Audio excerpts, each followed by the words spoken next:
정치평론가 이강윤의 오늘.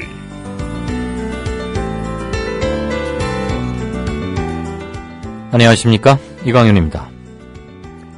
1월 6일 화요일 시작합니다. 청와대 보고용 동반 성장 정책은 이제 그만두십시오. 갑, 을, 병, 정의 포식, 피식 관계로 연결되는 먹이사슬을 올챙이적 기억토록 하는 순환구조 연결망으로 바꿔야 합니다.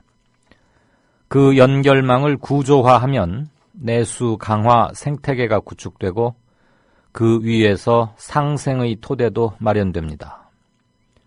비유컨대 초식동물 토끼가 사라지면 포식자인 사자도 굶어 죽도록 만들어야 순환적 연결망이 가능합니다. 정부의 임무와 몫은 그 구체적 방안을 만드는 겁니다. 기간 정해두고 하는 특별 단속이나 과세 정도로는 이른바 갑질 고치지 못합니다. 너는 내 밥이 아니라 서로가 서로의 밥이 되도록 시스템화할 때 정글의 야만에서 상생의 문명 상태로 진전될 수 있습니다. 동반성장이나 상생은 윗선 보거나 지시와는 애시당초 그 과가 다릅니다. 내 욕심만 채리려 들면 당장 오늘 저녁 한 끼는 잘 먹을지 모르지만 머자나 밥 자체가 없어집니다. 같이 살려고 해야 모두 산다는 인식을 제도화하는 게 이른바 국가 경영의 첫 출발점입니다.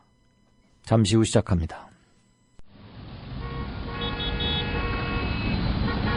부장님, 대리운전은 뭐 부를까요? 아, 대리운전 블랙박스 주는 1800-6606 대리운전이 있지 않은가? 아, 20회 이용시 블랙박스를 주는 1800-6606 블랙박스 대리운전이요? 그럼 검색창에 블랙박스 대리운전을 검색해보게. 홈피에는 다양한 상품들도 있다네. 저기 부장님, 블랙박스 대리운전에서는 국민TV에 후원도 한다면서요.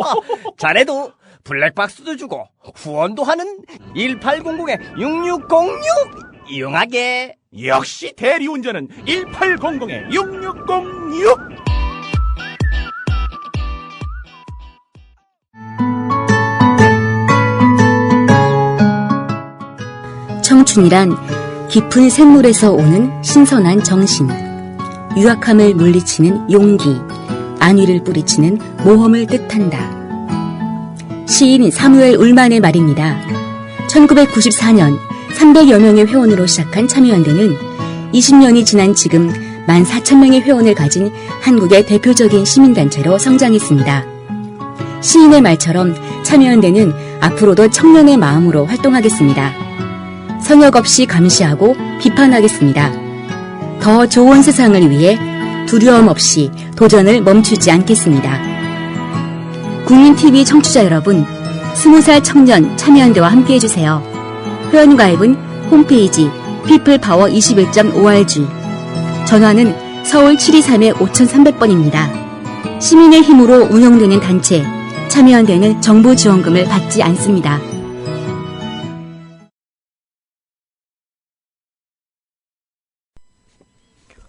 네, 5시 34분 됐군요. 1월 6일. 어제 그제 조금 날씨 풀리는가 싶더니 오늘 오후부터 아주 빠르게 다시 추워지고 있습니다. 뭐 겨울 내내 이렇긴 하겠지만 특히 나이 드신 분들이나 어린 아이들 방학해서 집에 있고 그럴 텐데 건강 돌보는데 특별히 신경을 쓰셔야 될 것 같고요. 네, 뉴스 브리핑 시작하죠. 김영민 PD 어서 오십시오. 네, 안녕하십니까. 안녕하세요. 대북 삐라 보내는 거 북한에다가 예. 그거를 못 보내게 막는 거. 예. 그게 적법하다. 법원 판단인데 이거 당연한 걸 이렇게 법원 판단까지 거쳐야 합니까? 사실 정부는 막을 수 없다 이러면서 제한하지 않겠다는 뜻을 밝혀왔거든요. 그런데 네. 법원이 살포를 막아야 한다라고 입장을 밝혀가지고 정부가 도대체 국민의 재산과 생명을 지키는 데 있어서 기본적인 법리에서도 어긋날 만치 방치했다. 이런 평가를 받을 수밖에 없는 겁니다. 그러니까 그동안 통일부는 실질적으로 막을래야 막을 수가 없다 그러면서 그냥 방치했는데 그거 잘못됐다고 법원이 지금 콕 집고 나섰다는 얘기죠? 그렇습니다. 의정부지법 민사 9단독 김주환 판사는 대북전단 풍선 날리기 활동 방해로 입은 정신적 피해에 대해서 배상금 5천만 원을 지급하라면서 탈북자 이민복 씨가 국가를 상대로 낸 손해배상 청구를 기각했습니다. 김 판사는 대북전단 살포로 우리 국민의 생명과 신체가 급박한 위협에 놓이고 이는 기본권을 제한할 수 있는 명백하고 현존하는 위협으로 볼 수 있다라고 밝혔습니다. 그 위협의 근거로 북한이 보복을 계속 천명해 왔고 지난해 10월 10일 북한군 고사포탄이 경기도 연천 인근 민통선에 떨어졌던 점을 들었습니다. 김 판사는 당국의 제지도 과도하지 않았다면서 원고가 주장하는 경찰과 군인의 제한 행위는 직접적인 물리력 행사가 아니었다. 이렇게 설명을 했습니다. 네. 공보판사가 덧붙인 내용이 있습니다. 기본권을 제한할 수 없다는 원칙을 확인하면서도 이를 제한할 수 있는 상황과 범위를 밝힌 점이 판결의 취지다. 이렇게 설명을 했는데 자, 선교사이면서 대북 풍선단장으로 활동하는 이모 씨. 그런데 또 최근에 요란하게 그 홍보를 하고 대북전단 살포를 했던 단체와는 또 각을 세웠던 그 이민복 씨 아닙니까? 예. 6개월 전인 지난해 6월 5일 법원에 대한민국을 상대로 한 소장을 제출했습니다. 2003년 이후 지금까지 끊임없이 국정원, 군, 경찰 공무원의 신변 보호 명분으로 이렇게 신변 보호를 해주겠다 이러면서 국정원, 군, 경찰 공무원이 자신을 이렇게 감시했고 예. 또 활동을 제한했다 이런 얘기입니다. 뭐 좀 앞뒤가 잘 명확히 맞는 것 같지는 않은데 예. 어쨌거나 지금 의정부 지원 판결의 요체는 국민 보호 차원에서라도 이것은 제지되어야 한다 이거죠. 예. 이 판사 누군지 또 다음번 인사철이 어떻게 되는지 한번 잘 봐줘야 김주환 되겠고. 판사입니다. 네. 자, 그런데 이번 판결을 통해서 이제 알려지게 된 이민복 씨, 지난번에 저희 국민 라디오와 인터뷰를 했었거든요. 근데 이분 말씀은 이렇습니다. 얼마 전에 요란하게 대북 전단 날리는 행사, 뭐 임진각에서도 예. 하고. 애기봉으로도 옮기고 뭐 김포인가 연천으로 왔다 갔다 하고 그랬죠. 근데 이 사람들이 이제 대북 전단을 살포하는 지점이 북한으로 이게 넘어갈 수 없는 이 바람의 방향이요. 그러니까 한마디로 쇼하기 위해서 대북 전단 살포, 남남 갈등을 이렇게 사실상 조장하면서 퍼포먼스를 벌였다 이렇게 보고 있습니다. 뭐 진정한 어떤 대북 전단 살포, 북한 주민들에게 정부가 통제된 북한 땅에 이 바른 정보를 보내기 위한 그런 근본 취지와는 무관하게 네. 남남 갈등을 일으키고 이로 인해서 뭐 말하자면 한마디로 정부를 상대로 해가지고 영업을 하는 뭐 그런 행태 아니냐라는 이민복 씨 주장이 있었습니다. 예. 이민복 씨는 그러면서 이 사람들이 하는 거는 막지 않고 자기가 하는 건 막았다라면서 상당히 불만을 표시했었고 저희는 몰랐는데 이런 소송까지 제기했었네요. 그러나 이제 법원은 이 이민복 씨의 소송 기각했습니다. 알겠습니다. 그 속도 참 아사리판이군요. 예. 자, 그 홍준표 지사가 동대문에서 떨어지고 내려가서 크고 작은 뭐랄까요? 뭐 정치적 소음이라고 할까요? 평지풍파라고 할까요? 본인의 소신을 불도저처럼 밀어붙인다고 할까요? 예. 진주 의료원 이어서 이번에는 이제 무상급식 가지고 당장 사달이 났는데 네. 경남 지역의 학부모들이 당장 이제 3월 달에 계약하고 한 달쯤 있으면 네. 4월부터는 아이들 밥값, 예. 급식비로 부담이 크게 늘어날 것 같다면서요? 예, 경남교육청 교육감은 바로 진보교육감 박종훈 교육감 아니겠습니까? 네. 전교조 교사 출신이고요. 자, 이분이 이제 교육청 예산으로 일단 3월분 네, 무상급식 예산을 지출하겠다 이렇게 밝혔습니다. 근데 3월 한 달만 버틸 수가 있습니다. 4월부터는 학부모들이 전액 부담을 해야 합니다. 그 지금 홍 지사가 무상급식 중단하겠다고 하니까 이렇게 되는 거죠? 예, 그렇습니다. 21만 9천여 초중고등학생들의 무상급식이 4월부터 중단이 되는 겁니다. 자, 한 끼당 평균 급식비가 2,378원 아니겠습니까? 네. 그렇게 계산을 해봤더니 이 3월까지밖에 지급이 안 된다는 겁니다. 어허. 이렇게 되면은 학부모들은 4월부터 매달 평균 45,188원을 새로 부담해야 합니다. 연간으로는 45만 1,883원. 학생 수가 적은 곳은 최대 58만 원까지 더 내야 합니다. 아하. 그러니까 이제 45만 원이 아니라 58만 예, 원까지 예. 낼 수도 있다. 이런 왜냐하면 얘기입니다. 아이들 수가 적어질수록 고정 비용은 똑같기 때문에 예. 1인당 내야 할 건 더 커진다 이 말이겠죠. 그렇죠. 예. 그러면 지금 이건 아이들이 초등학생인 수준인 거고 예. 중고등학교 다니는 건 아무래도 먹는 게 좀 많고 그럴 텐데 거기는 좀 더 많이 냅니까? 그러니까 이제 초등학생 자녀가 2명이면은 예. 그 지출 항목에 없었던 연간 100만 원 안팎의 급식비를 경상남도에 계신 분들은 올해부터 부담해야 한다는 건데요. 1년에 100만 예, 원쯤. 그렇습니다. 중학교는 같은 지역을 제외한, 그러니까 이제 동지역을 제외한 읍면 지역에서, 네네. 고등학교는 군 지역에서 무상급식을 진행해 왔죠. 네. 그래서 이제 급식비가 지원이 중단이 되면은 도시가 아닌 농어촌 지역 학부모들의 부담이 크게 늘어나게 됩니다. 아하, 이런 문제가 있구나. 예. 자, 이런 어처구니 없는 그런 상황이 발생하는데 홍준표 지사는 뭐 이념 운운하면서 뭐 급식을 일방적으로 중단했단 말이죠. 네. 그러니까 이제 자신의 어떤 그 보수 지지층들의 지지를 받기 위해서 한마디로 아이들의 밥그릇을 빼앗는 그런 꼴이 됐는데요. 부담이 늘어나면은 보수층 학부형들도 별로 안 좋아할 텐데. 아니 다른 지역은 영원인데 경상남도에 산다는 이유만으로 애가 둘이면은 100만 원을 내야 되는 꼴 아닙니까 이게. 그러게요. 그래 게다가 또 문제가 도시와 농어촌 지역이 또 방식이 다르기 때문에 예. 농어촌 지역 학부모들 부담이 상대적으로 더 크다. 예. 이거는 우리가 그동안 힘들게 구축해왔던 최소한의 공동체성이나 이런 것들을 근본으로부터 파괴하고 흔드는 그런 일을 자, 게다가 또 일부 중학교와 상당수 고등학교의 경우 하루 2식을 합니다. 네. 점심만 먹고 학교에서 오는 학생이 몇이나 있습니까? 도시도 마찬가지고요. 기숙사 생활을 하면서 3식을 하는 것도 상당한데요. 네. 3식을 할 경우 급식비 부담은 1인당 200만 원 안팎까지 급증하게 됩니다. 아, 연간이요? 예. 아하. 이 때문에 그 밥값 때문에 학교를 그만둬야 하는 상황이 나올 것이라는 우려까지 제기되고 있습니다. 정말 말 그대로 일파만파라는 말은 이럴 때 쓰는 게 아닌가 싶은데. 이게 새누리당 이 집권 지역에서 이렇게 무상급식 예산을 중단하면서 사태가 불거진 건데 이게 지금 예산을 감당하는 주체가요. 광역단체, 기초단체 그리고 그 광역도교육청입니다.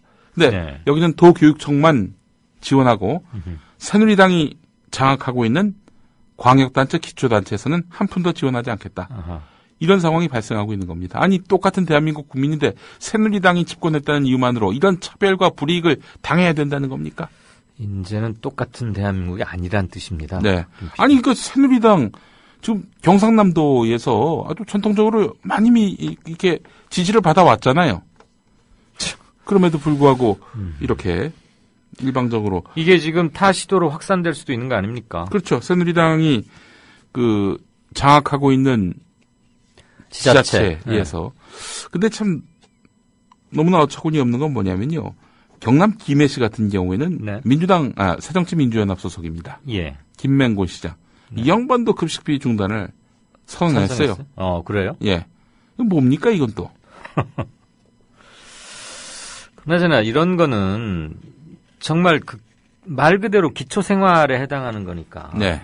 지역에 따라서 또는 지자체장의 소속 정당에 따라서 차별 없이 네. 우리가 그 초등학교 교과서도 바꾸거나 그러진 않지 않습니까? 예. 아니 좋은 정책이면은 그게 상대당에서 도입한 정책이건 아니건 간에 그걸 계승을 해야지. 그럼요. 상대당은 이념에 치우쳐서 한 거기 때문에 우리가 바로 잡아야 된다면서 줬던 밥을 뺐습니까? 그러니까 기본권과 상식과 자유의 확대라는 측면에서 하나를 바라보면 일관되게 할 수 있는데 예.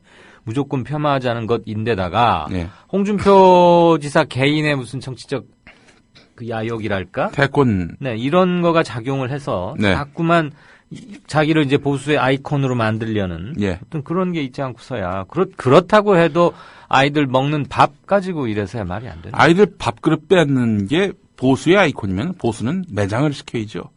그런 보수가 뭐하러 필요합니까? 와, 그나저나 초등학교 아이들이 연간 50만 원 정도도 된다.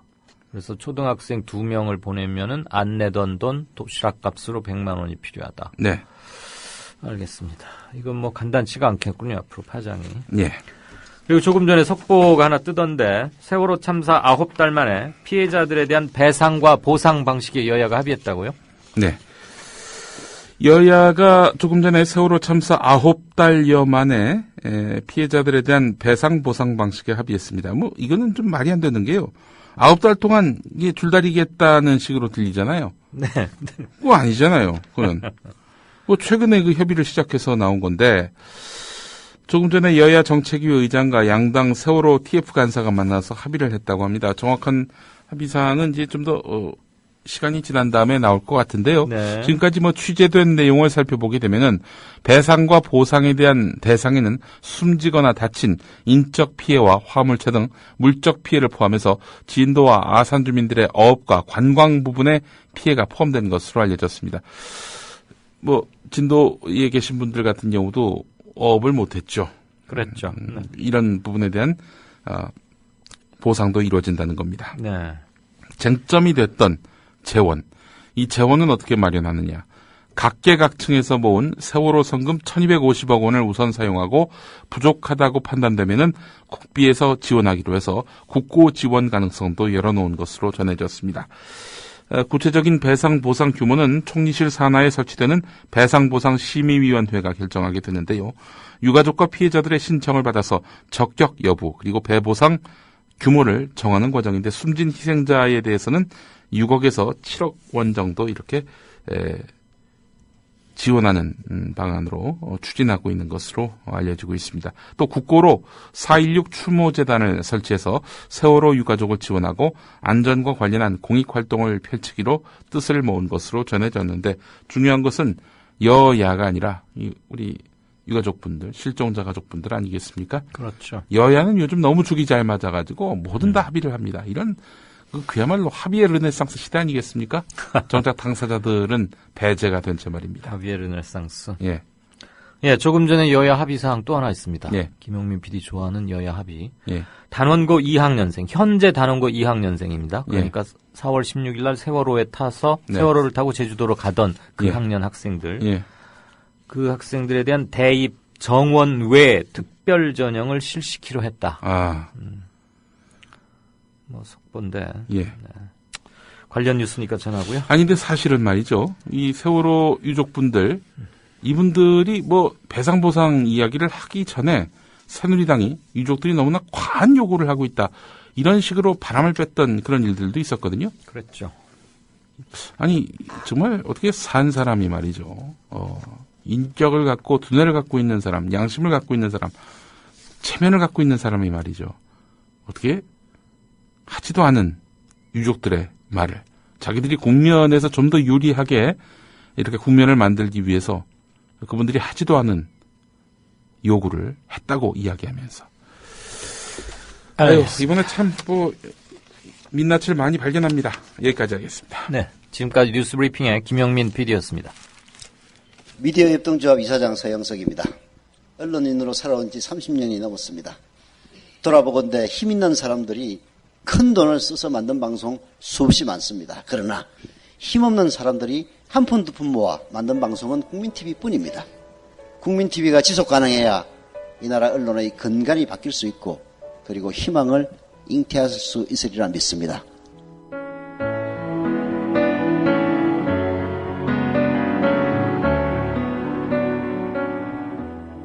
월 11,000원의 조합비 납입.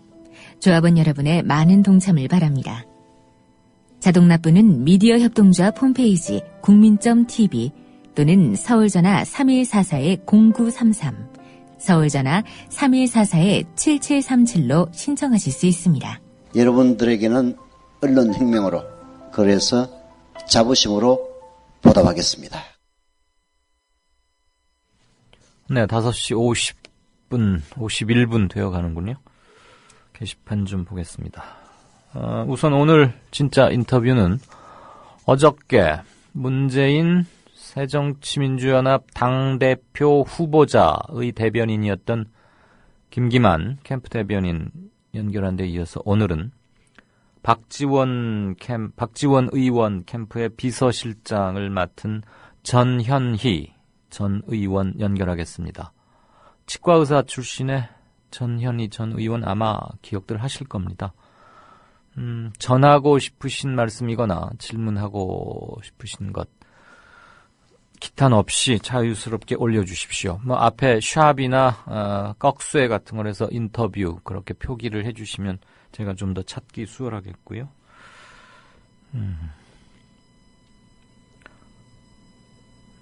이게 뭐죠?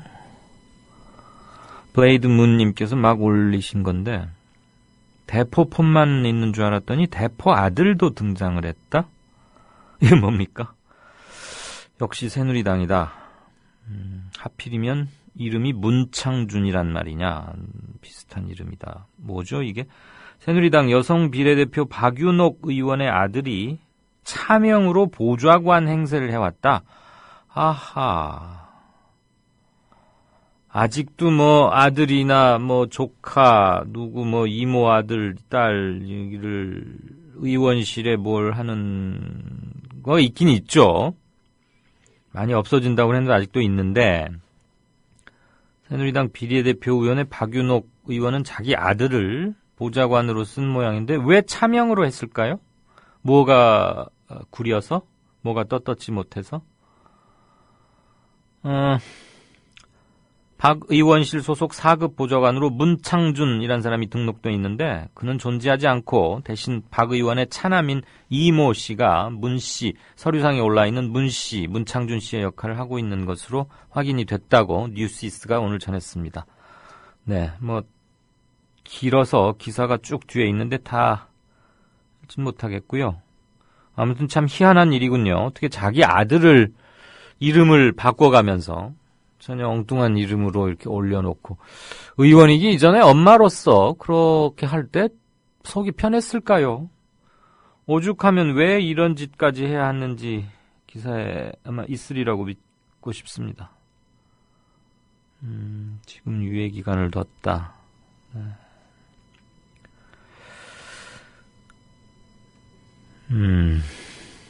워렌 버핏 67조께서는 새정치민주연합 내에 뭐 대표적인 협상파 이렇게 부를 수 있는 사람들 좀 야성을 많이 잃은 사람들이다. 그래서 몇몇 사람의 이름을 적시해 주셨습니다. 이곳에 있는 것과 제가 그것을 또 낭독해 드리는 것은 조금 차이가 있을 수 있으니까 예, 그 말씀하시는 심정은 충분히 이해가 갑니다만 확실한 근거가 없거나 그러면 실명을 직접 거론하거나 하는 데까지는 저는 나가지는 않겠습니다. 물론 뭐 워렌 버핏 67조님께서 왜 이 글을 쓰셨는지 세정, 그 행간이야 충분히 이해가 갑니다만 네. 주관적 인물평에 흐르다 보면 그게 우리가 그냥 사석에서 하는 것과 팩트나 확실한 비판의 근거를 갖고서 말하는 건 좀 차이가 있을 테니까요. 달리 오해하지 마십시오. 여기 거명된 사람들하고 제가 무슨 뭐 관련이 있거나 그래서는 아닙니다. 다만 우리 프로그램의 최소한의 퀄리티 또는 뭐 신빙성 그런 것들을 위해서 근거 없이 실명을 공격적으로 공개하거나 이러지는 저는 그러고 싶진 않다는 것입니다. 여러분들이 게시판에 글을 쓰시고 하는 것은 뭐 그 자체로 충분한 의사 표현인 거고 소통이 되는 거니까 그건 뭐 누구도 뭐라고 어떻게 할 수 없는 그런 것이지만 방송에서 그걸 인용을 하고 뭐 코멘트를 하고 하는 것은 또 다른 문제가 아닐까 싶습니다. 네. 오케이 마린님께서는 참 이거 웃기다. 서울에서 시위를 기가 막히게 잘 막던 경찰들이 탈북자 단체들은 놀랍게도 아예 저지조차 못한다. 근데 또 그 탈북자 단체들을 막으려고 하는 동네 주민들은 또 아주 잘 틀어막는다. 정부 지시로 그 삐라 날리는데 경찰에게 막지 말라고 문건을 보냈을 거라 추정되죠. 뭐 이런 건 문건 안 보내고도 뭐 하지 않았을까 하는 생각도 하긴 합니다. 전통문 같은 거 당연히 기록에 남는 거니까 유선상으로 뭐 여기에서 특정 학교 연맥 이런 것들이 당연히 작용할 수 있겠죠. 그래서 어떻게 하라 뭐 그런 거 있지 않겠습니까? 이건 그냥 추측입니다. 근데 문건으로 지시를 했다가 하도 사단이 많이 나는 통에 가급적 그런 거 안 하는 게 뭐 몸에 굳었을 겁니다.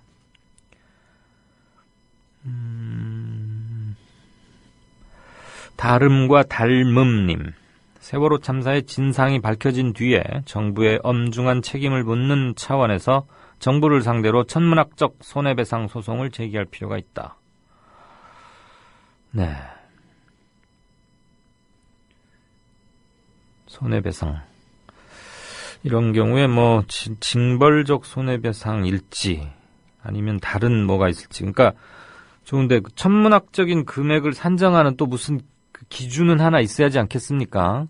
그래야 그냥 단지 그냥 좀 어마어마하게 큰 액수를 한번 써보자. 그래서 뭐 이렇게 하는 것은 아닐 거고. 네, 근데 이게 뭐 분명한 그 경각 효과는 분명히 주는 건 사실이겠죠.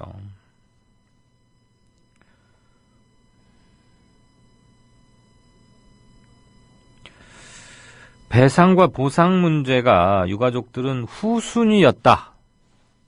선결 조건은 왜 사망에 이르렀는지, 사망에 이르르는 동안 국가기관은 제 일을 잘 했는지, 그래서 나의 아들, 딸들, 세월호에 탔던 모든 사람들이 어떻게 죽어갔는지를 명확히 알자. 제발 좀 알자. 어떻게 죽어갔는지를.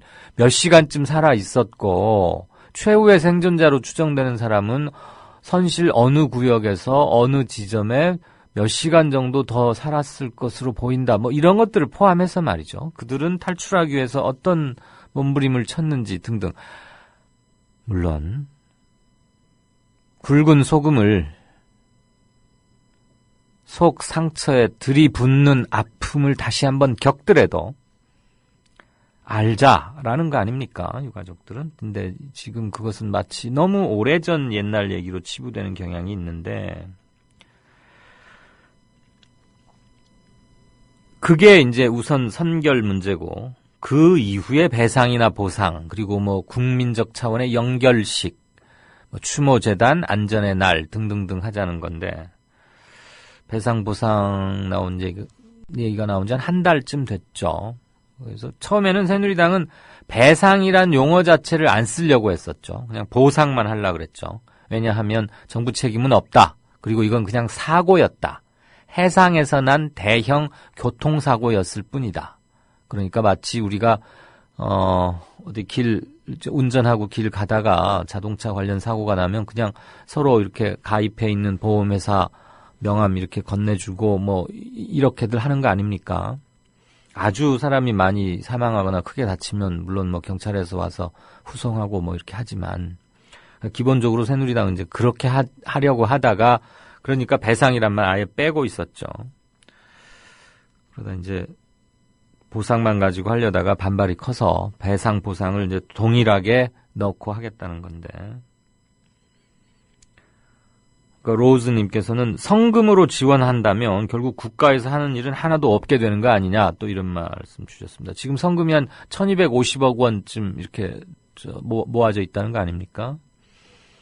그런데 1인당 7억씩 잡고 사망한 분들이 400분 가까이 되는 거죠. 최 PD, 세월호 최종 사망자 몇 명이지만 좀. 이분들을 만약에 7억이라고 하면 현재 있는 걸로 다 그게 되는지 모르겠습니다. 뭐 국가에서 하는 일이 하나도 없지 않겠죠, 아마 로즈님. 지금 이것은 논의의 초기 단계이긴 한데 아주 지켜보기로 하십시다. 제가 갑자기 세월호 최종 승선 인원을 갑자기 기억을 못하고 있습니다. 계속 그거 늘 그냥 특별히 외운다는 거 없이도 늘 머릿속에 떠 있었는데 305명이었는지 사망자만 찾으면 되겠죠. 지금 들어온 속보 하나 전하겠습니다.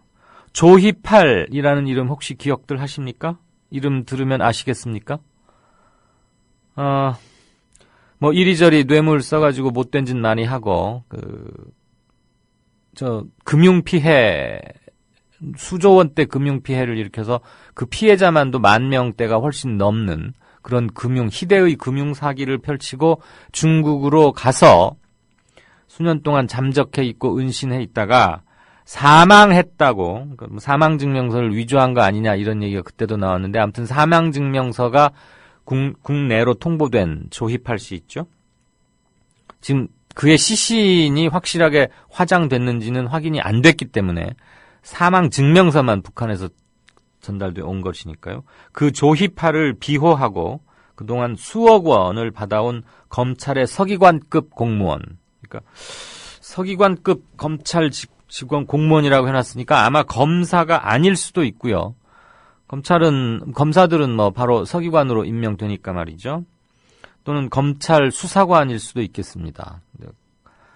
검사라면 검찰 서기관급이라고 표현을 안 하는 게 통에 맞죠. 아무튼 이 사람이 체포가 됐답니다.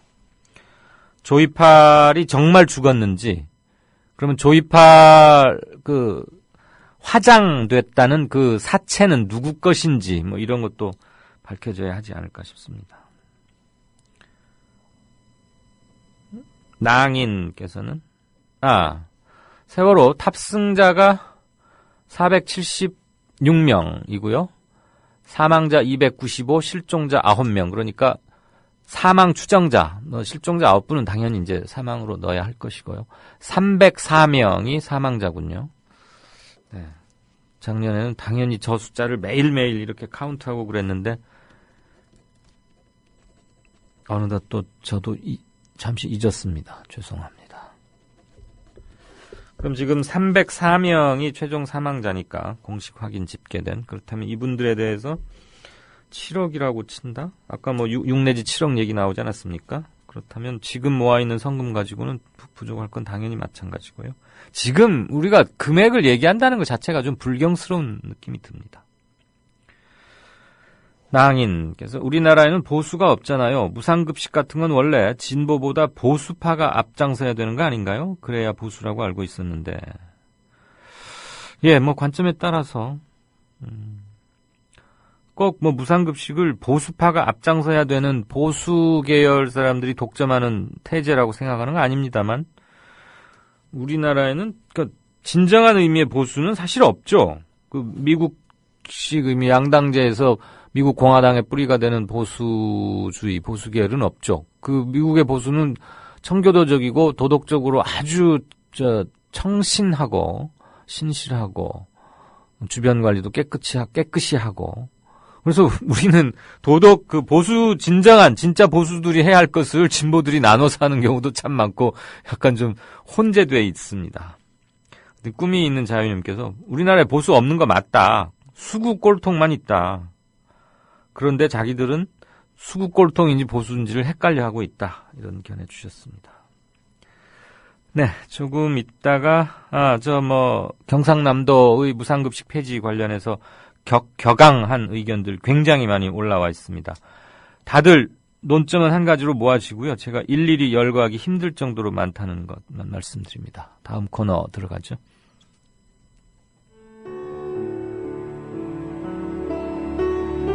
경남 거창에 사는 조합원 백함나무님.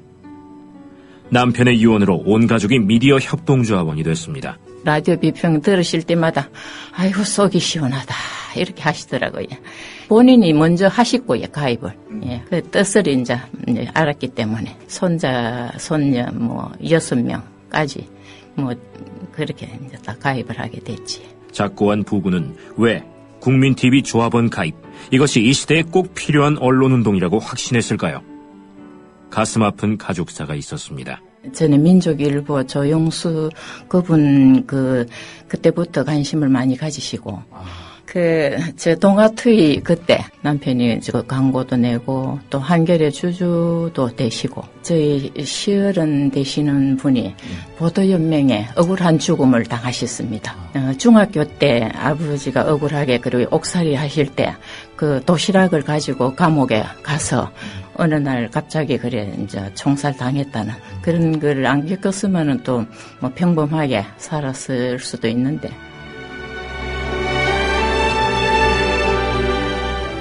여러분도 공정언론 건설에 함께하지 않으시겠습니까? 국민.tv 미디어 협동조합 홈페이지에 들어오셔서 조합원으로 가입해주세요. 전화 서울 3144-7737, 3144-0933으로도 하실 수 있습니다. 이강윤의 오늘, 이제는 정가 산책으로 함께합니다. 정치권 동향, 생생하게 풀어드릴 분은요. 네, 한국일보 양정대 기자 안녕하세요. 네, 안녕하세요. 예, 문재인 의원 오늘은 비노 진영의 공세에 아주 작정한 듯 세게 대응하고 나섰네요. 네, 그렇습니다. 오늘 문재인 의원이 기자간담회를 열었었는데요. 그 자리에서 최근에 지금 당권 주자들 또 최고위원 후보들 중에서 이른바 비노 진영 이렇게 불리는 쪽에서 이 문재인 의원의 대선 패배 책임론 그리고 뭐 차기 대선 불출마 종용 촉구 뭐 이런 좀 여러 가지 움직임이 있는 것에 대해서 그동안에는 네거티브 하지 않겠다 뭐 이렇게 좀 뭐랄까요 그 다소 조금 발을 담그지 않으려는 그런 모습을 보였었는데요. 오늘은 기자간담회 예정이 없이 기자간담회를 열어서 그런 움직임에 대해서 아주 단호하게 지금 반격을 가했다고 해야 될까요? 네.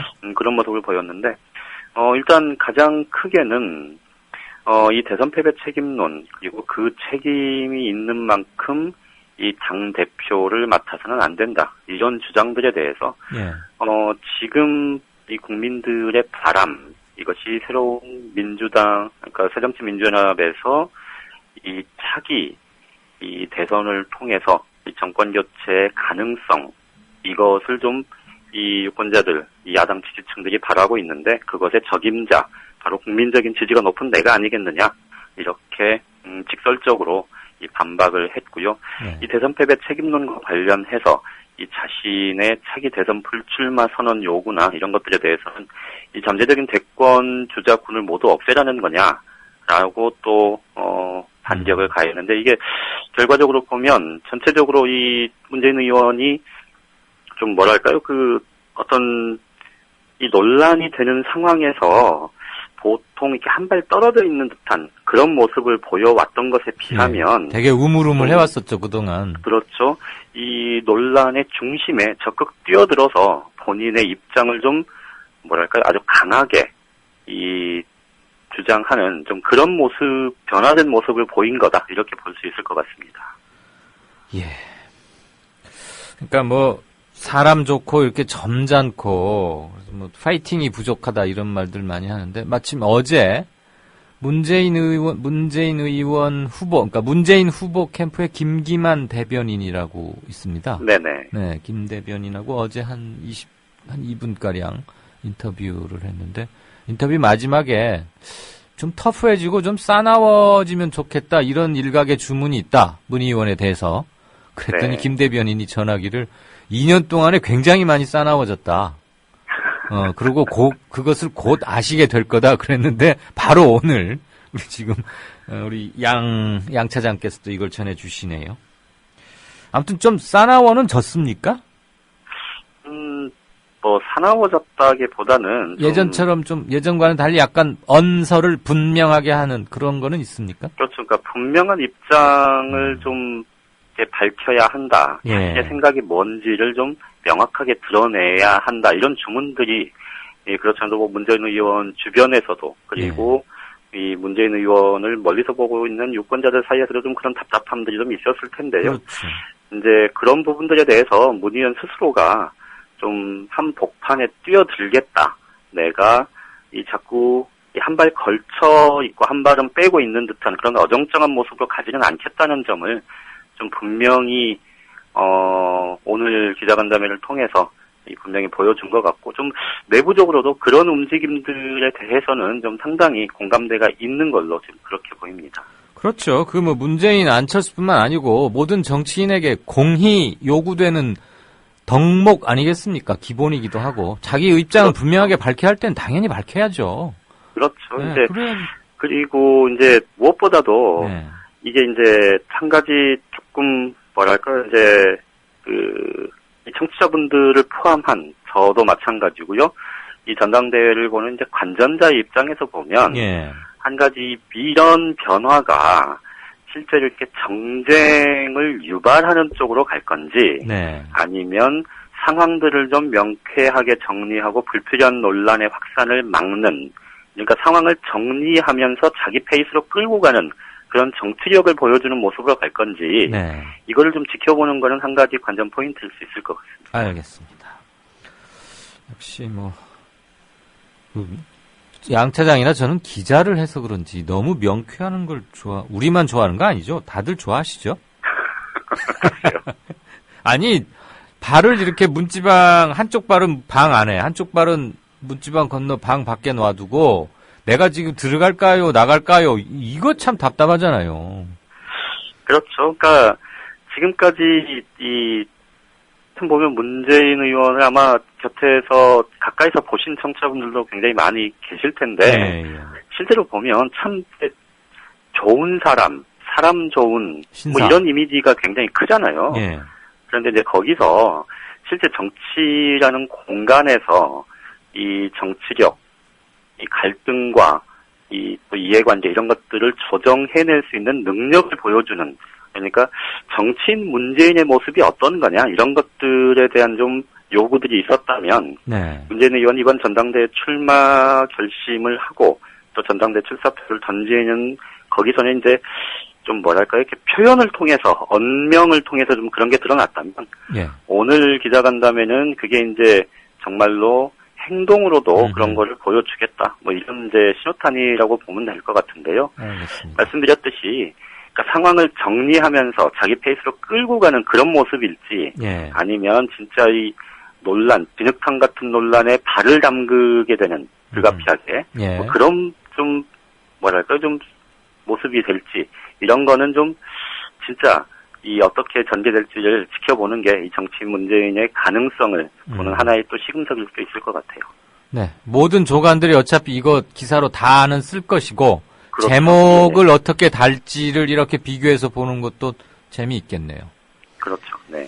자, 새누리당 얘기 한번 볼까요? 친박계에 이어서 친이계, 이른바 그러니까 비주류 측도 조직 정비를 본격화하고 있다. 그러면 이제 제대로 한번 팔 걷어붙이고 한번 세력 대 세력을 한번 붙겠다. 뭐 이런 소리입니까?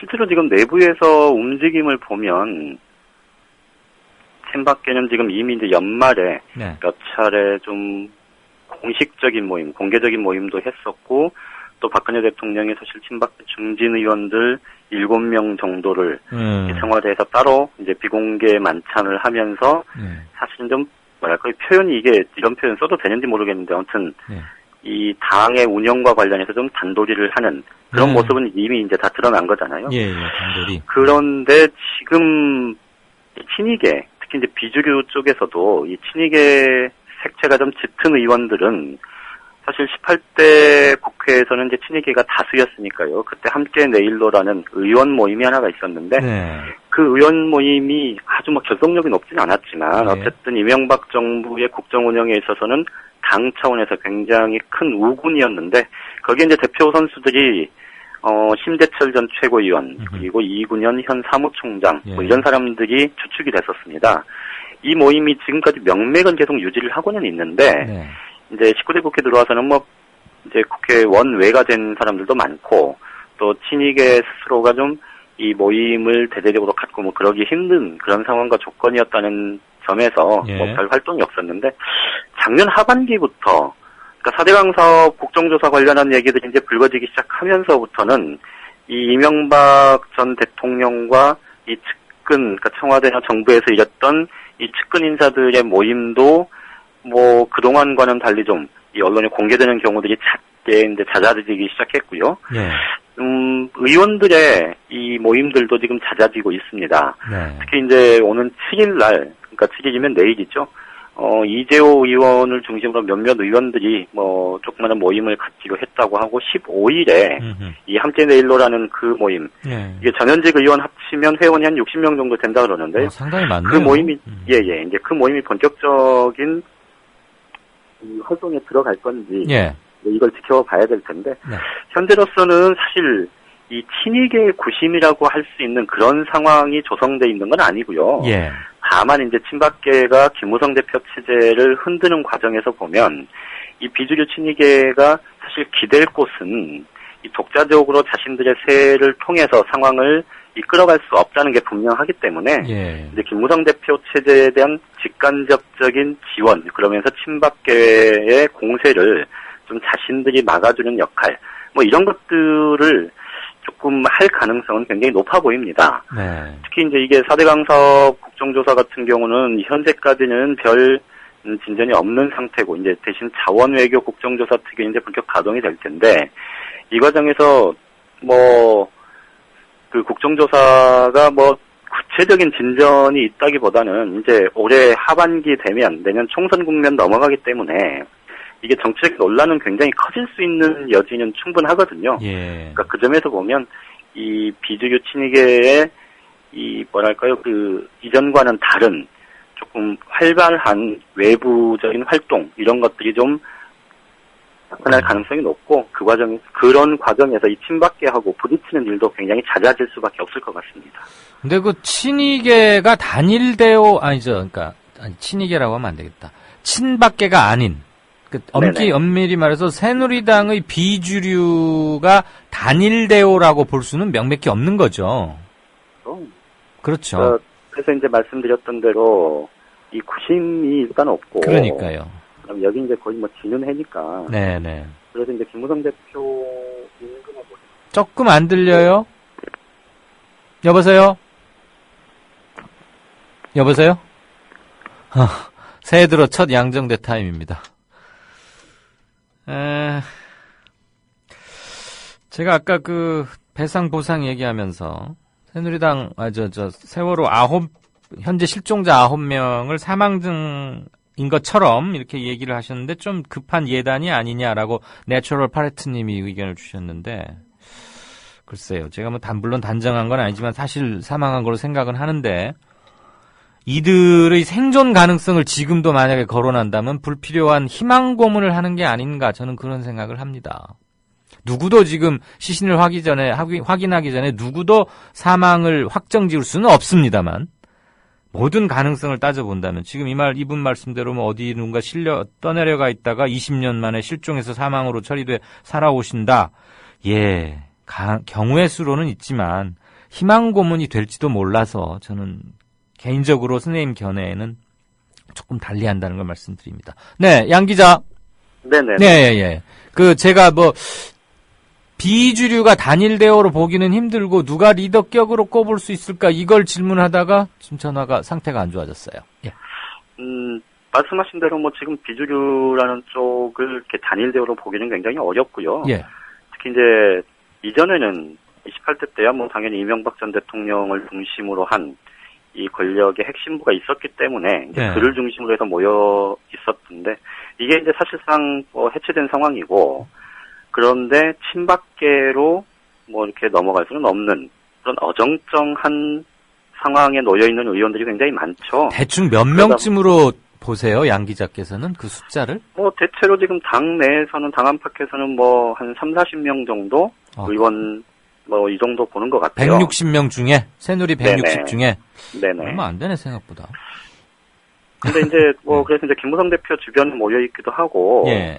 또 개별적으로 이렇게 활동하는 의원들도 있고, 그런데 이제 이게 어떤 식으로 어떻게 구심이 형성되느냐는 결국 올해 하반기에 예. 이 총선 공천 문제가 이제 본격적으로 논의되기 시작하는 과정에서 예. 아마 이합집산이 좀 있을 겁니다. 그러겠죠. 그렇게 되면 이 김무성 대표를 중심으로 한 비주류 그리고 이 서청원 최고위원을 이 중심으로 하는 친박계 진짜로 이제 그 공천 문제에 있어서는 좀 큰 흐름들이 형성되면서 네. 양쪽의 이 공방 굉장히 좀 가열될 가능성이 높다고 봐야 되겠죠. 알겠습니다. 우리 국물도 없수다라는 청취자분의 질문 하나만 드리고 오늘은 끝내죠.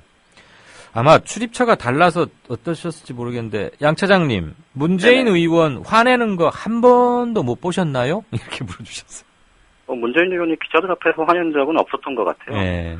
근데 이제 오늘 표정이 좀 이렇게 단호하게 뭐 그런 표정을 지은 경우는 좀 있었다고 하더라고요. 네. 아무튼 천상 젠틀맨이고 그렇다. 알겠습니다. 네네. 네, 정가산책 지금까지 한국일보 정치부의 양정대 차장이었습니다.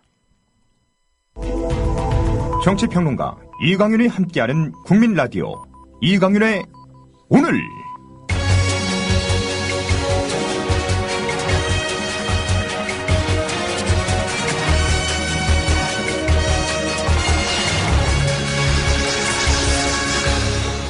이강윤의 예리한 시각. 이제는 뉴스의 행과 간을 짚어냅니다. 네, 어저께 뉴스가 많았죠. 여러 가지로. 검찰이 이른바 정윤회 문건 수사 중간 결과를 발표했습니다. 말이 중간 결과지 사실은 최종 결과입니다. 그거에 대해서 오늘 조중동 3개 신문의 사설들이 하나같이 똑같은 톤의 똑같은 논조를 유지하고 나섰습니다. 그 중에서 청와대 또는 청와대에 대한 주문과 비판이 가장 좀 도드라졌던 날을 세운 조선일보 사설 한 대목을 먼저 좀 들으시겠습니다. 검찰이 어제 이른바 정윤회 문건에 대한 중간 수사 결과를 발표했다. 검찰 발표는 박 대통령이 그어준 선에서 한치도 벗어나지 않았다. 살아있는 권력에 대한 수사 때마다 나타났던 검찰의 무기력한 모습이 이번에도 재현됐다. 국민의 60% 이상은 여론조사에서 진작에 검찰 수사를 믿을 수 없다고 했다. 검찰 말대로 정윤회 문건 내용 자체는 사실이 아닐 수 있다. 그러나 그것만으로 청와대가 사건의 본질인 정씨와 문고리 3인방, 대통령 친인척의 국정농단 의혹이 해소됐다고 믿는다면 그야말로 큰 오산이다. 문건이 불거져 나온 뒤 야당도 언론도 아닌 현 정부가 임명한 장관, 청와대 비서관, 기무사령관이 잇따라 제기한 비선 관련 의혹은 하나도 해소된 게 없기 때문이다. 네. 검찰 수사 결과는 예견됐던 것이니까요. 저는 그 자체로 뉴스 가치는 크게 부여를 안 합니다. 그러니까 어제도 이걸 이렇게 크게 취급하지 않았고, 그런데도 오늘 행간으로 굳이 다루는 이유는 검찰 수사 결과가 어떻게 나왔다는 것을 곰곰이 헤집자거나 그런 게 아니고요. 이른바 조중동이라고 묶어서 말하는 그 블록, 거기에서 이번 사건과 이번 사건에 대한 검찰의 수사 결과를 어떻게 보고 있는지, 그리고 청와대에 어떤 주문들을 하고 있는지를 조금 눈여겨 한번 보자는 뜻에서 골랐습니다. 새 신문의 사설을 다 보신 청취자분들은 그렇게 많지는 않을 것 같아요. 저야 그냥 일이기도 하고 또 이걸 오늘 행간으로 좀 말씀을 드려야겠다 해서 꼼꼼히 읽었습니다만, 몇 분이 읽었는지가 그렇게 중요하지는 않죠. 새 신문 모두 청와대가 검찰의 수사 결과 발표가 청와대의, 특히 박근혜 대통령의 수사 착수 전 가이드라인과 거의 대동소이하게 나왔다는 것에서 청와대는 아무 잘못이 일테면 없다거나, 그 문건은 사실이 아닌 찌라시니까 청와대는 홀가분해야 한다거나 그러면 큰일 난다. 그거 아니다. 이것을 이구동성으로 짚고 있고요. 또 하나는 검찰 수사의 부실한 점을 역시 약속이나 한 듯 짚고 있습니다. 새 신문의 사설의 그 제호를 이렇게 가리고 읽으면 잘 구분을 못할 정도로 흡사합니다. 물론 그 새 신문이 정치적으로 고비 때마다 중요한 흐름이나 궤를 같이 하고 있고 그런 건 알긴 합니다만, 단일 사안에서 이렇게 아주 한 사람이 3번 써본 듯이, 연습삼아 3번 써본 듯이 그렇게 샴 쌍둥이 같은 사설을 내는 거가 그렇게 또 흔한 건 아니거든요. 이거죠, 정윤의 문건과 박지만 미행설 모두 결과적으로는 거짓말이고 날조다. 이런 검찰 수사 결과에 대해서 조중동 한번 약속이나 한 듯이 다 냉소적이었고요. 이 검찰 수사 결과를 들이대면서 청와대가 봐라, 아무 문제도 없지 않느냐. 이거 몇몇 사람의 빗나간 충성심이나 출세욕에서 비롯된 해프닝이었다. 그리고 그것을 이리저리 빼돌려서 신문에까지 난개한 것은 국기문란이 맞다. 이렇게 강조하겠다고 들면 정말 실망이다. 이게 지금 새 신문의 공통점입니다. 단지 중앙과 동안은 맞죠? 조중동. 예. 조선을 빼고 중앙과 동안은 검찰 수사가 이렇게 형편없으니 야당을 비롯한 일각에서 벌써부터 특검 요구가 나오고 있는 거 아니냐. 그러면서 조선일보는 청와대 쪽에 좀 더 비판의 화살을 돌렸고요. 중앙일보나 동아일보는 상대적으로 검찰 쪽에도 좀 많이 비판을 했습니다. 그 점이 굳이 차이가 있다면 차이일까? 그렇지만 그건 죄송합니다. 큰 의미가 있는 차이는 아니고요.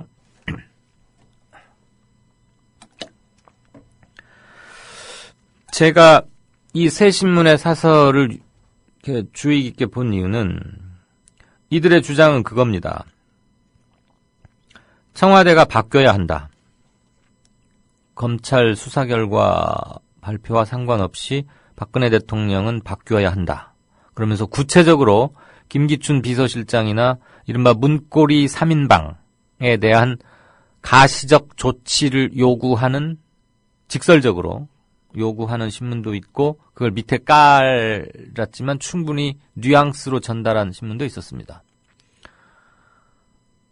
그러면 이 새 신문이 현 정부 또는 정권과 각을 세우면서 이제 허니문은 끝났고 사사건건이 사안별로 비판할 건 비판하고 제유할 건 제유하겠다는 선언일까요? 저는 전혀 그렇게 보지 않습니다. 지금이 위기로 가는 첫 중대한 고비에 있다고 이 새 신문은 평가하고 있는 듯 합니다. 그 새 신문의 정치적 풍향계 또는 정치적 촉수가 그런 시그널들을 포착해내고 있고 그것을 오늘자 사설을 통해서 청와대에게 공식적으로 어떤 얘기를 하는 것이라고 저는 해석을 합니다. 그럼 그건 뭘까요? 올해 흔히 하는 말로 2015년 올해는 아주 드물게 아무런 큰 선거도 없는 때이고, 통진당 해산 때문에 몇 곳에서 있게 되지만 그것은 아주 돌발적인 또는 전국에 영향을 미칠 만한 사안은 아니니까요. 그리고 레임덕으로 빠지느냐 안 빠지느냐를 가늠해 주는 게 내년 4월 선거일 텐데 실질적으로 올해 10월부터는 그 선거 분위기로 확 빨려들 겁니다. 거기에 큰 변수가 개헌 문제가 하나 있고 남북 문제가 하나 있습니다. 남북 문제가 만약에 정상회담까지 열리게 된다면 그 시기 조절을 통해서 개헌 문제쯤은 충분히 밀어버릴 수도 있는 사안이라고 봅니다.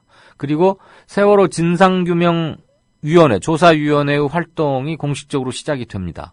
그게 얼마만한 폭발적 동력으로 다시, 일주기, 이제 4월 16일이면 일주기가 되는 거겠죠. 예를 들어서 설정하는 겁니다. 그런 몇몇의 모멘텀을 거치면서 작년의 그 분노와 슬픔과 좌절과 국가 개혁 요구, 이런 것들이 한 군데로 다시 응집이 될지, 아니면 동력이 빠진 채 그냥 이렇게 되어가는 걸지, 그거에 따라서 올해 전국은 많이 각이 잡힐 거라고 보는데, 보수층에서는 대통령에 대한 지지율 하락을 의미 있다라고 지금 보는 것 같습니다. 그래서 청와대에다가 앞으로 더 나빠져서 청와대가 국정 운영 능력을 상실하게 될까봐, 즉 일정 부분 제어 능력을 상실하기 전에 지금 비판받고 있는 몇 가지를 도려내라. 그렇게 하면 다시 전국 주도력을 확보할 수 있고, 그러니까 대통령의 얼음장 같은 레이저 광선과 단호한 말투와 이런 것만으로 끌고 가기에는 좀 버겁다라는 것을 알려주는 사설이라고 저는 읽었습니다. 너무 정치적으로 해석하는 거 아니냐, 이런 반론은 충분히 들을 각오가 돼 있고요. 왜냐하면 진보 매체들, 이른바 흔히 좀 진보적 계열이라고 하는 경향 미디어, 오마이뉴스, 한겨레 등등 프레시안이나 이런 것들의 논조보다 어떤 면에서는 더, 특히 검찰 수사의 문제점을 지적하는 대목에서는 역시 프로답게 아주 구체적으로 칼을 잘 갖다 들이댔거든요. 이 세심 조중동의 사설이. 그런 것들을 통해서 지금 국면은 결과적으로 최종적으로는 대통령이 관리를 잘해야 한다. 그리고 그것은 인적 조치의 일정 부분의 쇄신, 이런 것을 지금 공개 주문한 거란 말이죠. 그렇다고 보면 전체의 보수 흐름의 틀에서 올해 국면을 어떻게 끌고 가고 하는지가 눈에 보이는 것이죠. 그리고 대통령의 일정 부분의 양보 내지는 양보하는 척하는 가시적 조치를 요구하고 있는 것이고요. 그렇다고 보면 문제의 본질적 해결은 대단히 힘들다. 여전히. 단지 대통령의 통치 스타일, 정치 스타일이 아니고요. 통치 스타일을 좀 바꿔라. 그렇게 해서도 이 위기는 탈출할 수 있다라고 지금 보고 있다는 것입니다. 그러니까 제가 그 사람들의 이 상황 인식이나 시국관이 잘됐다, 잘못됐다 채점을 할 입장에 있지도 않고, 솔직히 채점을 하고 싶은 마음도 별로 없습니다. 채점을 한다 한들 서로 오불관원 또는 타산지석도 안 볼 테니까요. 단지 보수의 여론을 끌고 가는 주류 세력에서는 이 국면을 이렇게 보고 있다는 것을 명확히 인식하자라는 차원에서 드린 말씀입니다. 조선일보의 사설의 한 대목이 이런 게 있던데 그것을 말씀드리고자 합니다.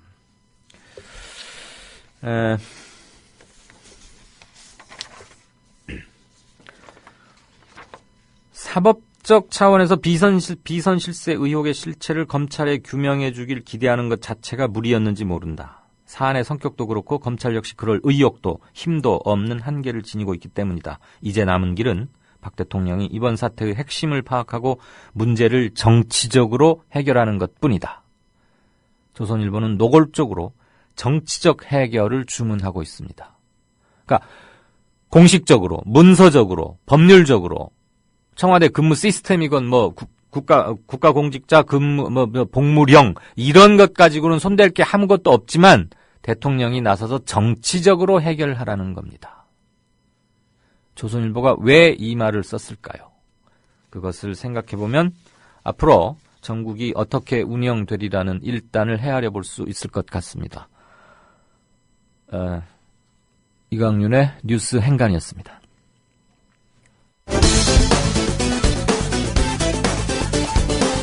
노래 제목 거짓말이야. 가수 박근혜. 피처링 검찰. 있을 수도 없고 있어서도 안 되는 일이 일어났습니다.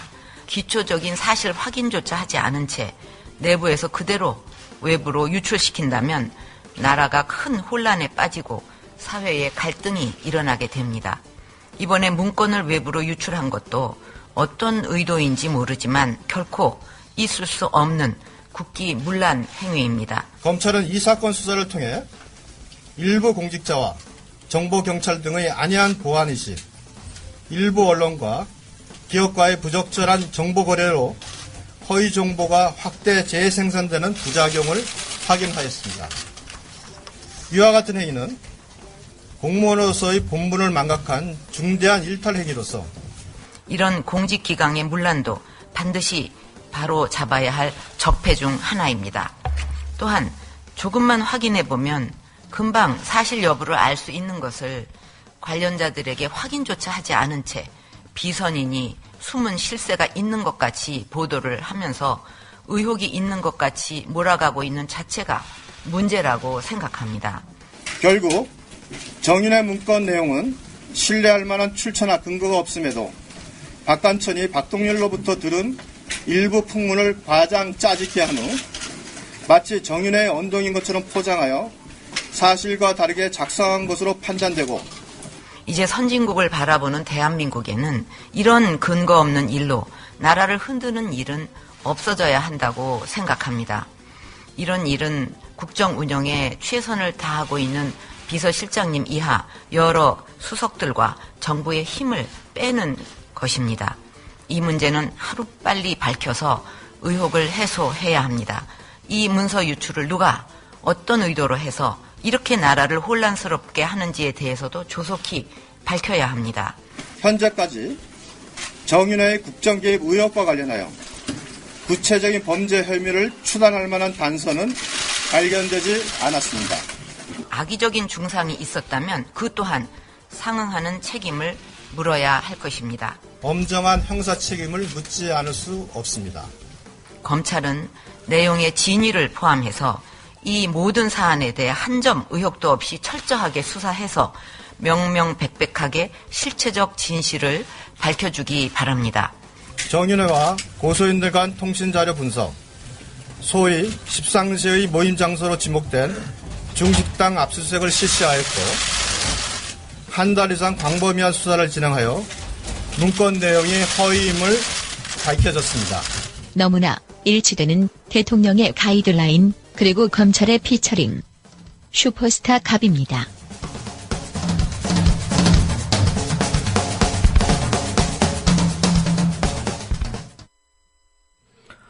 네, 진짜 인터뷰 연결할 건데요. 그 전에 20초만 한 가지 전해드릴게요. 어제 검찰 정윤회 문건 관련 수사 발표 있은 뒤에 흘러나온 얘기인데요. 강남에 무슨 JS인가 하는 중식당에 그런 조사했다는 거 아닙니까? 10명이 모여서 밥 먹은 그런 예약 건수가 있었느냐?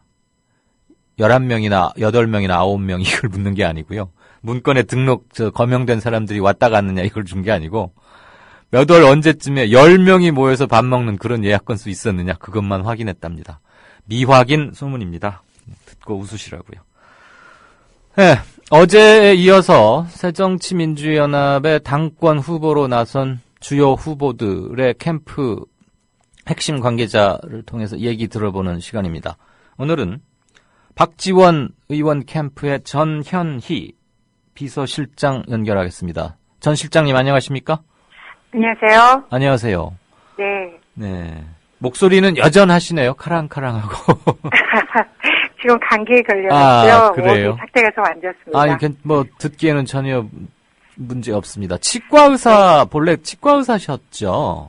네네. 그리고 국회에 들어왔고, 지난 2012년 선거 때는 강남 지역에서 정동영 고문하고 그 후보 되는 거를 놓고 좀 겨루기도 했었고. 네, 경선을 했었습니다. 네, 그러다가 결국 출마는 끝까지 출마는 안 하신 거고요. 경선에서 패배하고, 예. 송파갑의 전략 공천을 받았는데요. 네네. 경선에 패배한 입장에서 또 당에서 구제를 해서 전략 공천 받는 게 원칙에 맞지 않다라는 생각이 들어서 불출마했었습니다. 아, 그러면 전 의원, 전 후보 대신 다른 사람이 나갔습니까? 아니면 그 지역은? 송파갑인가 거기는? 송파갑에 제가 불출마 선언한 이후에 당에서 다른 분을 공천하셔서 알겠습니다. 네, 선거에 임했습니다. 예, 자, 본론으로 들어갈게요. 네. 오늘 박지원 캠프 비서실장 맡으셨고 주요 인선도 발표했던데 네. 본래 박지원 의원하고 친하시거나 정치적으로 궤를 같이 해오셨습니까?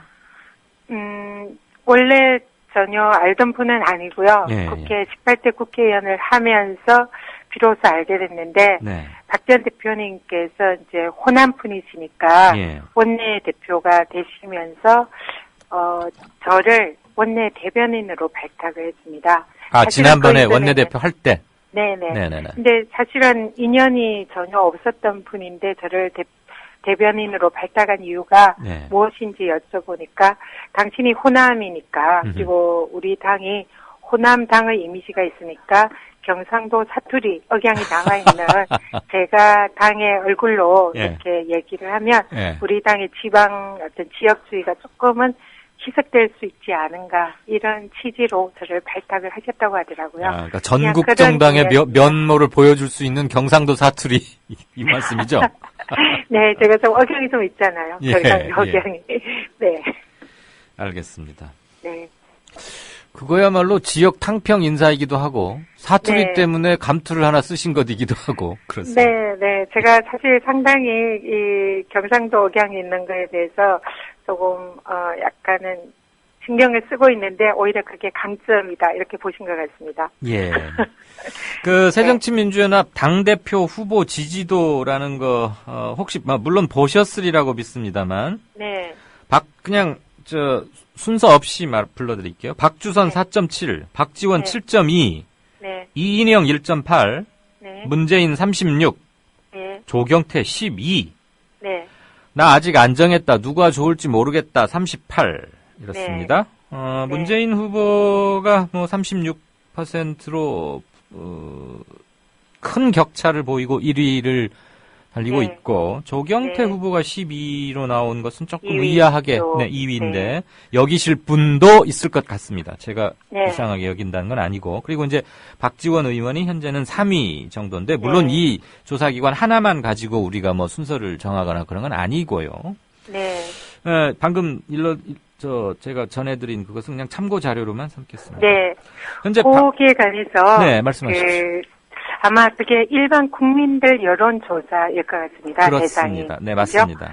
네, 근데 내일 있게 될 컷오프 예비고사하고는 물론 다르죠. 네, 이번에는 저희들이 80% 이상이 당원들이 당대표를 뽑습니다. 네. 그래서 사실상 당대표 선거에 이 당락을 좌우하는 것은 당원들의 당심이거든요. 예. 그래서 방금 이제 말씀하신 그 여론조사는 민심입니다. 일반 국민들의 여론조사고요.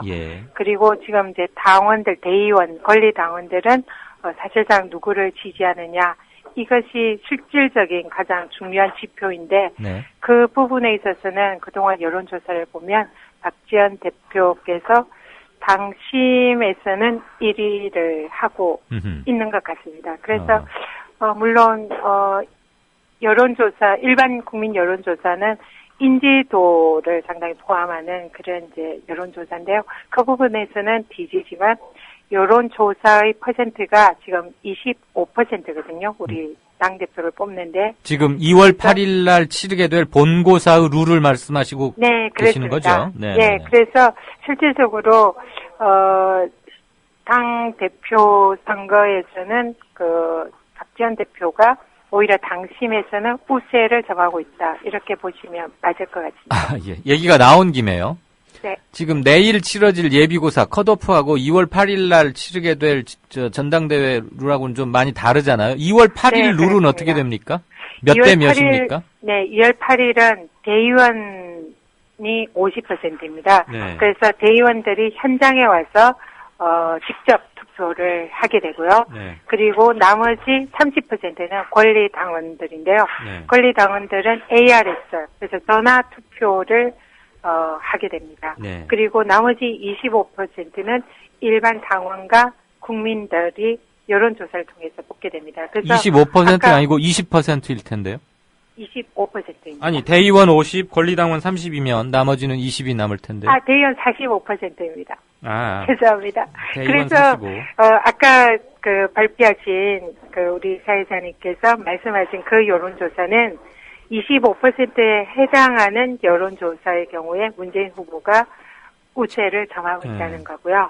나머지 당심에 관한 여론조사의 내용은 아닙니다. 알겠습니다. 그러니까 정리하자면 2월 8일 본고사의 룰은 대의원 45%, 권리당원 30%, 그리고 25%가 일반 국민입니까? 당원입니까? 일반 당원들 그리고 국민들 합쳐서 여론조사를 하는 겁니다. 그러니까 그래서 당원들의 당심이 85% 가량 되는 거죠. 네, 그 25%에는 당원일 수도 있고 당원이 아닌 사람도 있고 어쨌거나 전체 유권자에서 무작위로 샘플링한 25%를 상대로 의견을 묻는다는 거죠. 네. 그럼 거기에는 새누리당 지지자도 있을 수 있고 새정치민주연합 당원일 수도 있고 또는 지지자일 수도 있고 뭐 네. 정의당 지지자일 수도 있고 그런 건 가리지 않는다 이 말씀이시죠? 네. 그러니까 일 경우에 12.5%고요. 네. 일반 당원들은 12.5%. 그래서 그 25%에서도 우리 새정치민주연합의 당원이 반을 차지하고요. 그다음에 반은 그냥 일반 국민들입니다. 알겠습니다. 그러니까 25%의 반은 새정치민주연합 당원들이고 나머지 반은 당원이 아닌 모든 국민들, 시민들이다 이 말씀이죠. 그렇습니다. 네. 어쨌거나 대의원이 45% 그리고 권리당원이 30%니까 75%는 새정치민주연합의 대한 소속감이나 충성도 이런 것들이 상당히 높은 사람들을 기반으로 해서 유권자층을 구성한다 이 말씀이네요. 네, 그렇습니다. 그러므로 문재인, 박원순 등등의 일반 국민들에게 투영돼 있는 브랜드 인지도, 그 명망 인지도와는 좀 사뭇 다를 것이다라는 게 박지원 누가 당을 이끄는데 적합하냐. 알겠습니다. 그러면 야당의 지도자가 당대표가 누가 되는 게 좋으냐. 이 부분하고 대선 후보로서의 기존의 명망가와 인지도하고는 이번 전당대회에서는 조금 알겠습니다. 차이가 있을 수 있다는 거죠. 그 차이가 있는 룰에 입각해서 보건대 현재 오늘 기준으로 보면 누가 앞서가고 있는 것 같습니까? 지금 당심을 여론조사한 경우는 아직 발표된 것이 그렇게 많지 않습니다. 근데 최근에 언론에 보면 우리 대의원과 권리당원들의 여론조사를 한 것이 있는데요. 대의원에서는 박지원 대표가 1위를 하고요. 권리당원의 경우에는 박지원 대표와 박지원 의원님과 문재인 의원님이 두 분이 거의 막상막하의 대결세를 보이고 있습니다. 그래서 전체적으로 볼 때는 당심에서는 박지원 후보가 우세를 점하고 있고 민심에서는 문재인 후보가 우세를 점하고 있는데 이 양쪽의 차이가 어느 정도 나느냐에 따라서 실질적으로 당대표가 결정이 될 것 같습니다. 네. 그러면은 현재 누가 누구를 압도적으로 이긴다고 볼 수는 없는 국면이고 어느 쪽에 무게중심을 두느냐에 따라서 승부가 아직까지는 조금 엎치락뒤치락인데 적어도 박지원 의원이 문재인 후보를 확실히 이기는 건 아닌 것 같고 문재인 의원 쪽이 조금 더 강점이 있는 것 같다. 이렇게 보고 있다고 해석할게요. 그거는 당심이 지금은 거의 80% 이상이거든요. 그래서 당심에서는 박지원 후보가 우세를 점하고 있기 때문에 그러면 제가 질문을 이렇게 바꾸겠습니다. 전 실장. 민심에서는 당심 말고요. 일반 민심에서는 왜 박지원 의원이 문재인 의원에게 뒤진다고 보십니까? 지금 일반 국민들은 민주당의 전당대회에 관심이 없습니다. 그래서 일반 국민들에게 여론조사를 하면 박지원, 문재인 뭐 이런 식의 여론조사를 할 때 국민들의 입장에서는 기존의 대선 후보라든지 정치적인 명망가의 순으로 선호도를 밝힐 수밖에 없습니다.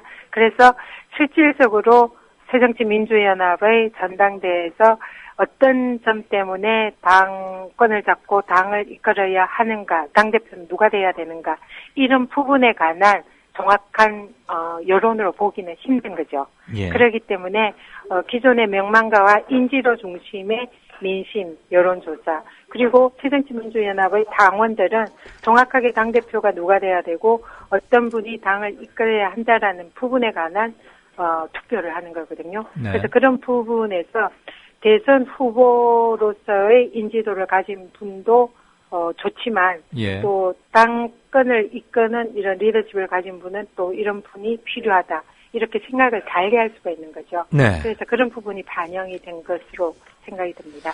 박지원 후보는 평소에 계속해서 대권 후보를 지냈고 앞으로 대권에 대한 도전 의사도 분명히 밝히고 있는 문재인 후보가 향후 2년간 당권까지 쥐는 것은 옳지 않다, 문제가 있다라고 일관되게 주장해오고 있습니다. 어떤 점에서 문제가 있다는 것인지 분명하게 좀 얘기를 해주시면 좋겠는데요. 박지원 후보께서 항상 제 당권 대권 분리론을 말씀을 하시면서 그 문재인 후보께서 당권 도전을 하는 것은 조금 문제가 있지 않느냐 이런 말씀들을 하고 계십니다. 근데 이제 그 취지는 네.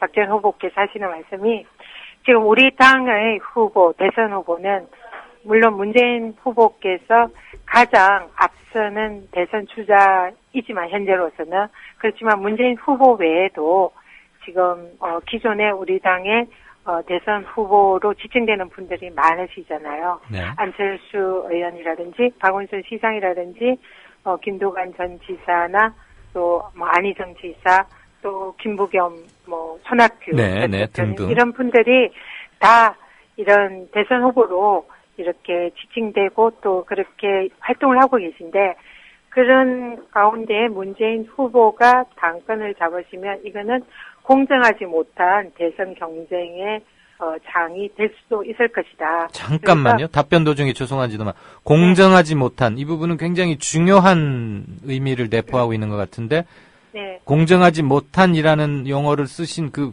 근거나 배경을 한 번 더 여쭤봐도 되겠습니까? 네. 그러니까 누구나 서로 공정하게 경쟁을 해야 되는데 네.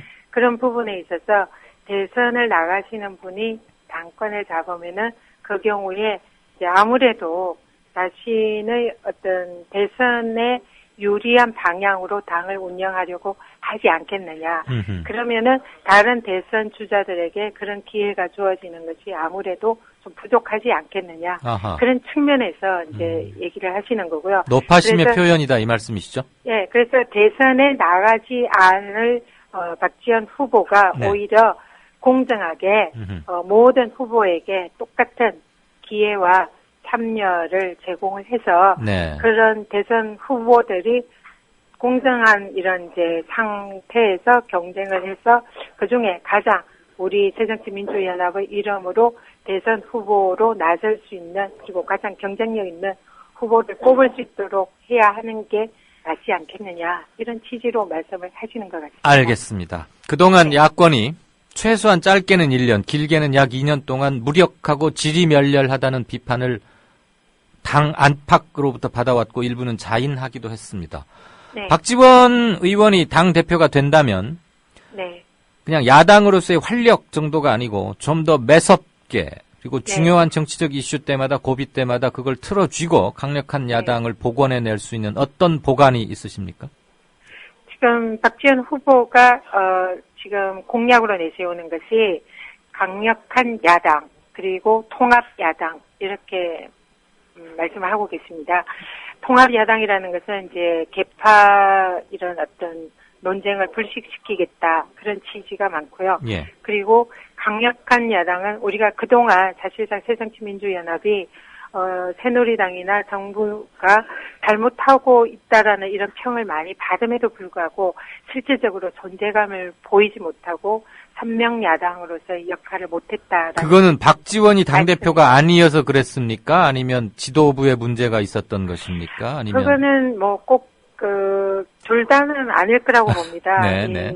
기존에 여러 가지 이제 문제점이 있고 또 우리 새정치민주연합의 지도부나 의원들이나 아니면 또 우리 당원들이 부족한 점이 있었을 수도 있을 것 같습니다. 예. 어쨌든 그런 부분에 대한 반성과 그리고 또 앞으로는 더 잘하겠다는 그런 취지가 담긴 거고요. 네. 그것을 실질적으로 반증하는 것은 지난번에 이제 박지원 원내대표 시절, 제가 원내대표로 같이 이제 네. 일을 하는 시절에 네. 당시에 우리 지도부가 출범할 때 당 지지율이 15% 정도 되는 아주 지지율이 낮은 상태였습니다. 예, 그때도 최악의 국민들이 상태였죠. 많이 이렇게 실망하고 있었던 때였는데 당시에 박지원 원내대표가 1년간 강력하게 우리 야당을 이끌면서 야당 모든 이슈들을 저희가 많이 사실상 이끌어냈습니다. 그래서 위기에서 당을 구해낸 측면이 네, 있다 이 말씀이시죠? 인사청문회라든지 뭐 아니면 모든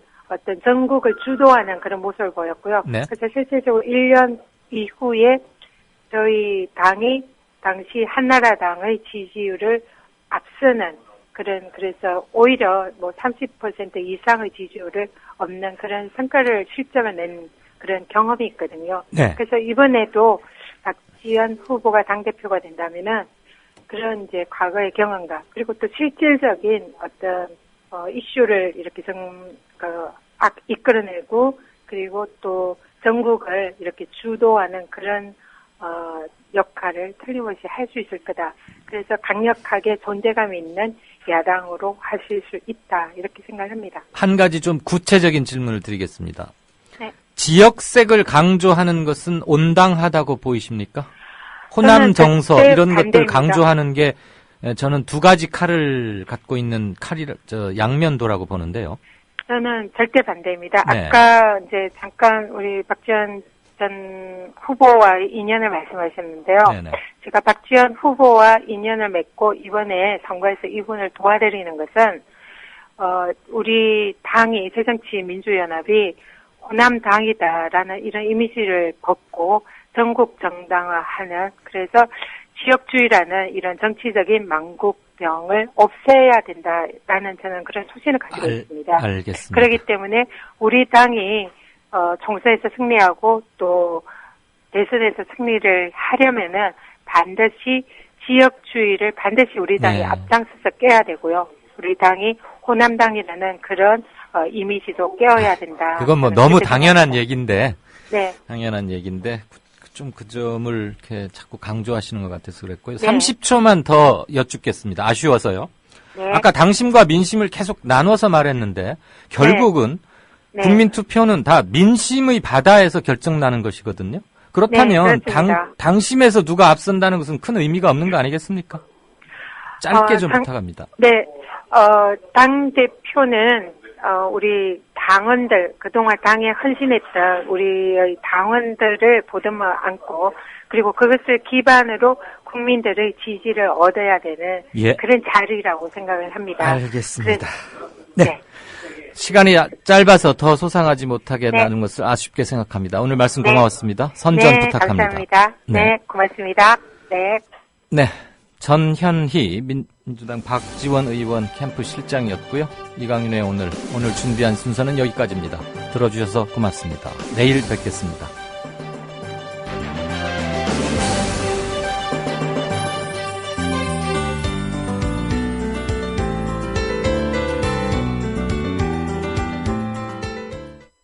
여기